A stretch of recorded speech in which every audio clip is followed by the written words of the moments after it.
Right, so the title of today's lesson is the types of chemical reactions. And your essential question for the day is, how can you identify the different types of reactions? So one thing we need to do before we get started in identifying the types of reactions is we need to get a little background information about some of the elements. So there's a specific type of element, and they're called the diatomic elements. What the diatomic elements are, these are the elements that when they're alone in a reaction, in their elemental state, they'll always exist as two atoms. There are 7 of these, and there's an easy way to remember them. So it's hydrogen, my blue works, hydrogen, nitrogen, fluorine, oxygen, iodine, chlorine, and bromine. So when these exist in their elemental states, which on your periodic table will exist as all of the gases, they'll always be H2, N2, F2, O2, I2, Cl2, and Br2. So they don't have charges on them, they're just in their molecular states. So if hydrogen's all alone, and it's not hydrogen with a positive charge, it'll always be hydrogen 2. So this is how hydrogen will exist in the reactions when they're by themselves. And the way you can remember this is there is a little mnemonic device. And you can say have for hydrogen, no food out in class, bro. The other one is have no fear of iced cold beer, but that doesn't really work because chlorine is Cl, so have no food out in class, bro, is another way to remember this. So this is the elements that will exist as diatomic when they are all alone in a reaction. This is going to help us a lot when we start predicting the products of different types of reactions. So now getting on to the different types of reactions that exist, there are 5, and the first one we're going to talk about is decomposition.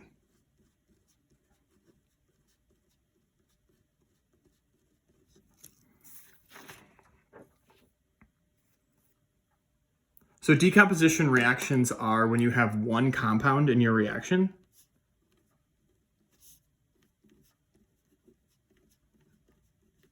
and that one compound breaks down into 2 or more, we're going to say elements or molecules. For all of these different types of reactions, we're going to write what's called a general form. So the general form for decomposition is you'd have compound AB on your reactant side, and AB would break down or decompose into A plus B. So this would be the general form for a decomposition reaction, is that you always have a single compound on the reactant side and then multiple compounds on the product side. In order to figure out what your decomposition reactions are going to make, there are 4 different types of decomposition reactions.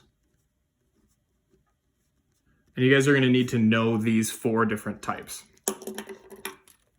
So the first type that we have is when you have a binary compound that is decomposing.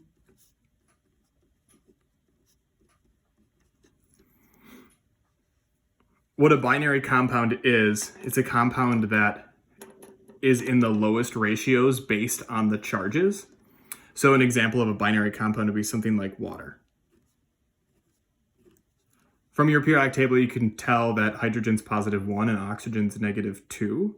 So the simplest way you can combine hydrogen and oxygen would be H2O. So H2O2, that would not be binary because it's not in the simplest form. So a binary compound will always break down into their elements. So it'll always just break down to hydrogen plus oxygen.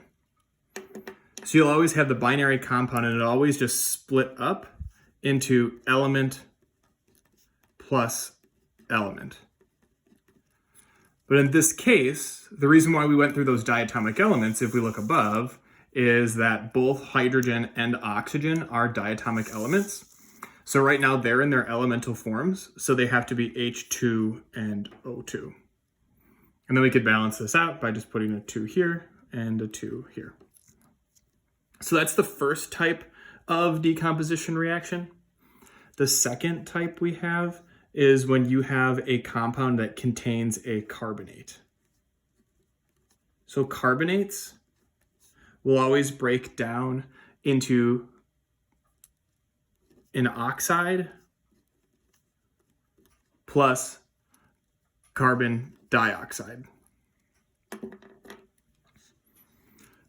So you'd have some sort of compound that contains the carbonate, so magnesium carbonate would be an example, MgCO3. And that's going to break down, because we have magnesium carbonate, it'll break down into magnesium oxide plus carbon dioxide. The third type that we have is chlorates.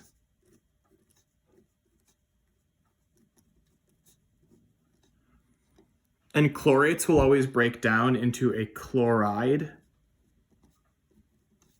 plus oxygen. And you guys actually have seen this before when we did the lab with potassium chlorate, KClO3. It's the one we heated up in the crucibles. KClO3 decomposed into potassium chloride and oxygen gas. And then we could balance this one out by putting a 2 here, 2 here, and a 3 right there. So that's the third type of decomposition reaction. And then the fourth type, the last one we have, the last one we'll talk about, is when you have hydroxides.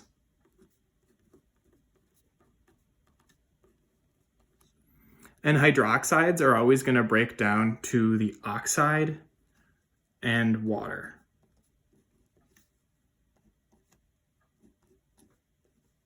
So you can think hydro, water, and then oxide.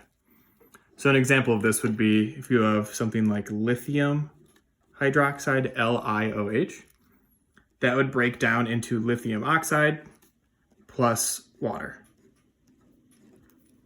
In this case right here, lithium's +1 from the periodic table, oxygen's -2, so it would be Li2O. And then you could balance this by just putting a 2 in front of the LiOH. So this is the first type of decomposition. And these are the 4 different types of decomposition reactions that you guys are going to need to know.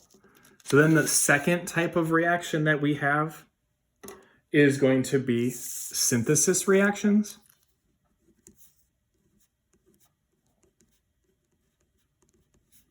These ones are also called combination reactions. You can use that term interchangeably. It doesn't matter. And synthesis combination reactions, this is where you have 2 or more elements or molecules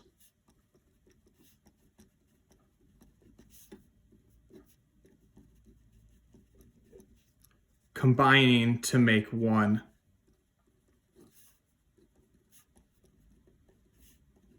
compound.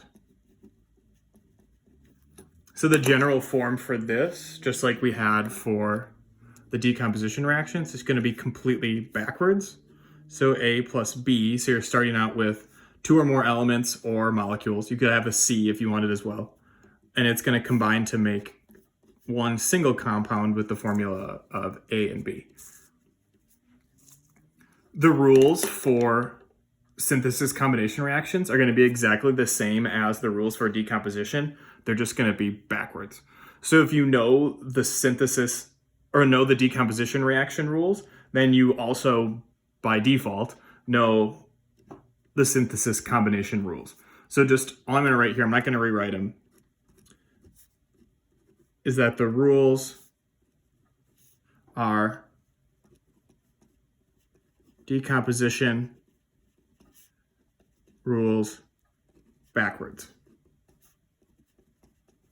So what that means is just switch the products and the reactants, and then you can determine all of the synthesis rules. So for instance, if we look back at our notes for here, if you take an element and an element, you combine to make a binary compound. It's like hydrogen plus oxygen would make water. Oxide plus carbon dioxide makes carbonate. Chloride plus oxygen makes chlorate. So those rules are all going to be the same. And then the third type of reaction that we have is, oops, there's my pen, single replacement reactions. And I know for a fact that when we did this for some of you guys freshman year, we went through decomposition, synthesis, and single replacement, I think was the last one that we did. So what a single replacement reaction is that when you have one element, so we're going to say one lone element replaces an element in a compound. So you're always going to have one thing that's by itself. So one lone element is always going to replace an element in a compound. So the way that you can tell that you have a synthesis or a single replacement reaction is that you'd have something by itself. So you have an element A all alone, and then you'd have compound B, C. And what's going to happen in this case is that the element that's by itself, A, is going to switch places with one of the elements in that compound. So in this case here, A would switch with B, so then B is all alone, and A is now bonded to C. One major thing to remember with this is the idea that like replaces like. I'm putting like in quotations. So what that means is that metals will replace other metals, non-metals will replace other non-metals. Or positive charges replace positive charges, negative charges replace negative charges. So you're not going to have a metal switch with a non-metal. The metal will always switch with other metals. So we'll do two examples and I'll show you guys kind of how that works. So for instance, if we have magnesium plus hydrochloric acid, HCl, we can identify this right off the bat by being a single replacement reaction because you have an individual element. So magnesium's in its elemental form, it's all by itself, it does not have a charge, and then you have hydrogen and chlorine bonded together, and that makes hydrogen chloride or hydrochloric acid. So we know that magnesium is a metal, which means that magnesium will generally have a positive charge when it is bonded to something. Hydrogen also has a positive charge when it's bonded to something, and chlorine will have a negative charge when it's bonded to something. So this idea here of like replacing like means that the magnesium and the hydrogen are going to switch spots. So now what that means is that the hydrogen's all alone and that the magnesium is now bonded to the chlorine. After you do the replacement, after you switch, the next thing you have to do is you have to add on the subscripts for how they want. So magnesium in this case, if you look at your periodic table, is positive 2, chlorine is negative 1, which means we need 2 chlorines. If we look back at our list of diatomic elements, we see hydrogen is on that list, so hydrogen has to be H2. After we do that, we can then balance the reaction and we put a 2 right there.